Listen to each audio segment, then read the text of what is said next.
High friend, welcome back to my channel রমিতুলস অ্যাক্টিভিটিতে তোমাদের ওয়েলকাম। তোমরা সবাই কেমন আছো? আশা করি খুব ভালো আছো, আমিও ভালো আছি। তো আজকে তোমাদের সামনে আমি একটা অন্য ধরনের ভিডিও নিয়ে চলে এসেছি। আর ভিডিওটা স্টার্ট করার আগে বলে দিই যে ভিডিওটা পুরো স্কিপ না করে দেখতে থাকো, আর অবশ্যই আমার চ্যানেলটাকে সাবস্ক্রাইব করে দেবে যখনই আমি ভিডিও আপলোড করবো তোমার কাছে প্রথম গিয়ে পৌঁছায়। আর লাইক কমেন্ট শেয়ার করতে একদমই ভুলবে না। তো ভিডিওটা আগেই বলে দিই যে সামনেই দুর্গা পুজো, লক্ষ্মী পুজো, কালী পুজো, ভাইফোঁটা সমস্ত কিছুই আছে। তো আমরা বিউটি পার্লারে গিয়ে পেডিকিওর করে থাকি। তো আজকে আমি দেখাবো বাড়িতে বসেই অল্প খরচে বিউটি পার্লারের মতো কিভাবে পেডিকিওর করা যায় অল্প খরচের মধ্যে, যাতে সবাই আমরা করতে পারি, সেই ভিডিওই তোমাদের সঙ্গে আজকে শেয়ার করব। তো চলো স্টার্ট করা যাক। তো আমি তোমাদের ফার্স্ট স্টেপে দেখাবো পায়ের নেলগুলোকে আমি কেটে নেবো। যেহেতু পায়ের নেল নেই, তো আমি নেল কাটার আমার কোনো দরকার নেই। আর যদি তোমাদের পায়ে নেল পলিশ থাকে তো তোমরা নেল রিমুভার দিয়ে নেল পলিশটা তুলে নেবে। যেহেতু কিছুই নেই, আর তাহলে আমার কোনো কিছুই দরকার নেই। যদি তোমাদের থাকে তাহলে তোমরা করে নেবে ফার্স্ট স্টেপটা, আর যদি তোমাদের না থাকে তাহলে আমার মতো স্কিপ করে যাবে। তো চলো আমি সেকেন্ড স্টেপে যাই। তো আমি সেকেন্ড স্টেপে দেখাবো।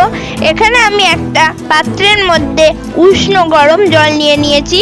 যদি তোমরা হাত দিয়ে টাচ করতে পারো জলটাকে, তাহলে বুঝে যাবে যে জলটা তোমাদের তোমাদের এই জলটা গরমটা নিতে পারবে। এবার আমি এখানে একটা ক্লিনিক প্লাস শ্যাম্পু ইউজ করছি। তো তোমরা যে কোনো কোম্পানির শ্যাম্পু ইউজ করতে পারো, অসুবিধা নেই।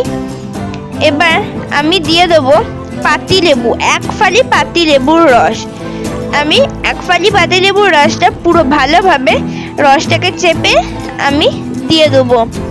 এবার দেখো চেপে দিয়ে দিয়েছি। এবার আমি এই খোসাটা আমি কিন্তু ফেলে দেবো না, এটা আমি জলেই রেখে দেবো। এবার ভালো করে সমস্ত কিছু একসঙ্গে মিশিয়ে নেবো। দেখো ফেনা হয়ে গেছে, ফেনা হওয়া পর্যন্ত তোমাদের নাড়িয়ে যেতে হবে। এবার আমি একটা পা আমি দিয়ে দেবো, যেহেতু একটা পা আমি ইউজ করছি, আর অপর পাটা তোমাদের আমি লাস্টে দেখাবো। তো দেখো আমি একটা পা দিয়ে দিয়েছি। এবার আমি সেমভাবে দেখো এইভাবে আমি জলটা, যেহেতু আমি অতটা জল নিইনি, তো আমি এইভাবে জলটা দিতে থাকছি। তো এটাকে আমি 5 থেকে 10 মিনিট রেখে দেবো। তোমাদের হাতে যদি টাইম না থাকে তাহলে 5 মিনিট রাখবে, কিন্তু 10 মিনিট রাখলে খুবই ভালো। তো দেখো আমি 10 মিনিট পর ফিরে এসেছি। এবার আমি এই ব্রাশটা দিয়ে আমি পায়ের ওপরটা ভালো করে ঘষে দেবো। এখানে আমি এই ব্রাশটি ইউজ করেছি। ব্রাশটি ইউজ করলে কিন্তু তোমার পায়ে কিন্তু মানে খোঁচা লাগবে না। আর যদি ব্রাশটা না থাকে তাহলে তোমরা বডি স্ক্রাবার ইউজ করতে পারো। আর বডি স্ক্রাবার আমাদের বাড়িতে সবার কাছেই থাকে। আর যদি কারোর কাছে না থাকে তখন আমরা সেক্ষেত্রে টুথ ব্রাশ ইউজ করে নিতে পারবো। আর টুথ ব্রাশ আমাদের বাড়িতে সবার বাড়িতেই থাকে, তো টুথ ব্রাশ ইউজ করে নেবো। তো দেখো আমি এইভাবে ঘষতে থাকছি। দেখো ঘষা হয়ে গেছে। এবার আমি এটা দিয়ে আমি পায়ের পিছনে গোড়ালিটা ঘষে নেবো। তোমাদের বাড়িতে যদি এটা না থাকে তাহলে তোমরা যেটা দিয়ে পায়ের ওপরটা ঘষেছিলে সেটা দিয়েই তোমরা পায়ের গোড়ালিটা ঘষে নেবে। আর এই যাদের পা ফাটা থাকে তাদের এই প্রসেসটা ইউজ করলে, মানে এই জলের মধ্যে শ্যাম্পু দিয়ে লেবু দিয়ে 10 থেকে 15 মিনিট রেখে দিতে হবে। তাহলে সেক্ষেত্রে 10 থেকে 15 মিনিট রেখে দিতে হবে। এই প্রসেসটা ইউজ করলে তাদের পা ফাটা কমে যাবে। তো তোমরা সপ্তাহে একদিন যদি এইটা ইউজ করো পা ফাটার ক্ষেত্রে, তো সেক্ষেত্রে ভালো হয়ে যাবে। এবার এখানে আমি একটা নেল শার্পনার নিয়ে নিয়েছি। এবার এটা দিয়ে আমি পায়ে নখের ওপরের স্তরটা আমি তুলে নেবো। একটা নোংরা স্তর থাকে, সেই স্তরটা আমি ঘষে আমি তুলে নেব। যদি তোমাদের কাছে এটা না থাকে তাহলে তোমরা নেল কাটার ইউজ করবে। এই নেল কাটারটা কভার দেওয়া আছে, তাই আমি সেক্ষেত্রে ইউজ করতে পারছি না। আর তোমাদের বাড়িতে যদি নেল কাটারটার কভার না দেওয়া থাকে তাহলে তোমরা সেক্ষেত্রে নীল কাটারের নিচের দিক থেকে টেনে বার করবে, তাহলে দেখবে ওটা বেরিয়ে আসছে এবং একটা দুটো দিয়ে তোমাদের কাজ চলে যাবে। এবার আমি দেখো যেভাবে করছি সেভাবে করবে, অল্প প্রেসার দেবে। আর যদি তোমরা এটা ইউজ করতে চাও, আমি যেটা ইউজ করছি সেটা, তাহলে আমাকে কমেন্টস করে জানাবে, আমি তোমাদের লোকেশন বলে দেবো। আর এবার আমি এটার পিছন দিকটা করে, নেল শার্পনারের পিছন দিকটা করে আমি এইভাবে নখের ময়লাগুলো তুলে নিচ্ছি। দেখো খুব সুন্দর পরিষ্কার হয়েছে। এবার আমি যে লেবুটা আছে সেই লেবুটা দিয়ে আমি নখটা ভালো করে পরিষ্কার করে নেবো, এভাবে ঘষে ঘষে। তো দেখ পরিষ্কার করে নিই, তারপর ফিরে আসছি। পরিষ্কার হয়ে গেছে। এবার আমি সমস্ত কিছু করে আবারও 5 মিনিটস রেখে দিয়েছিলাম জলের মধ্যে।